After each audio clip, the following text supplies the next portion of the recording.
This is Jamey Boyum at Longview City Hall with Richard Yeakley, who is the spokesperson for Longview City Hall and all things Longview. And today in Longview, we're going to talk about the Longview Police Department because, you know, there has been some delays. It was I think a lot of people heard, last update, a lot of people heard it's supposed to be open about now, but there's just been some problems. Yeah, well, it's exciting.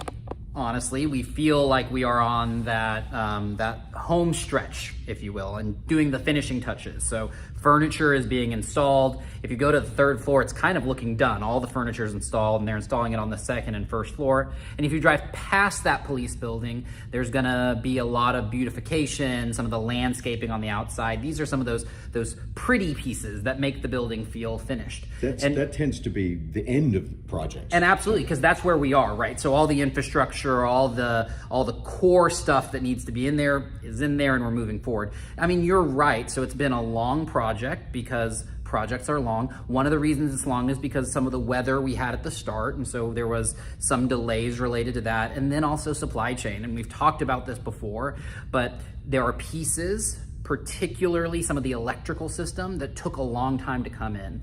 And so that's not a problem specific to Longview. It's state, it's national, but it has affected us, and it's not just affected the police building, but it's affected other 2018 bond projects. We've seen some delays associated with that.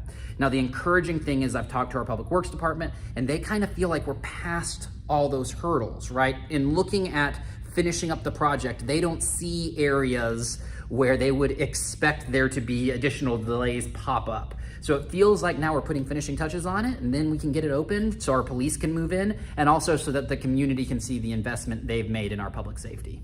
Speaking of investment, has this increased the cost? Of course, yeah, I mean, that's a great question. It hasn't, right? We're still on budget. So this was approved by voters as a part of that public safety proposition in the 2018 bond election, and we're still on budget with this project. Okay, good deal. And of course, you know, a lot of people affected by the storm that blew through here and knocked power out to everybody, including me and you too, for a short period of time compared to me. But did that affect the building at all, or slowed things down? Yeah, it's a good question. So I will say we are blessed.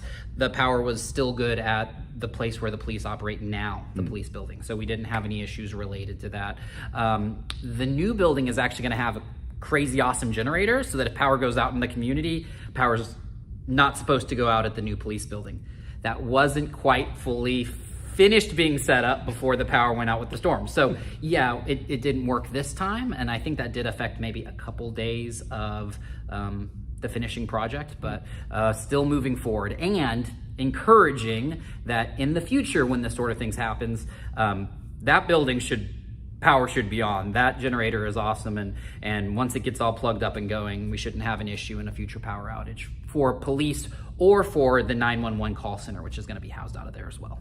All right, well, good deal. So do we have a projected opening date? Yeah, we're saying early fall. We're working on when that exact date can be, when they can finish up all the stuff, and we can open it up not just to get the police officers, the men and women in there to do their work, but also let the community see it. So I'm sure we'll plan something, open the doors, let people come in and see this great new facility, and we'll of course make sure that once we have that date that it's shouted from the rooftops, right? We want people to be able to come out and check out this amazing new facility for LPD.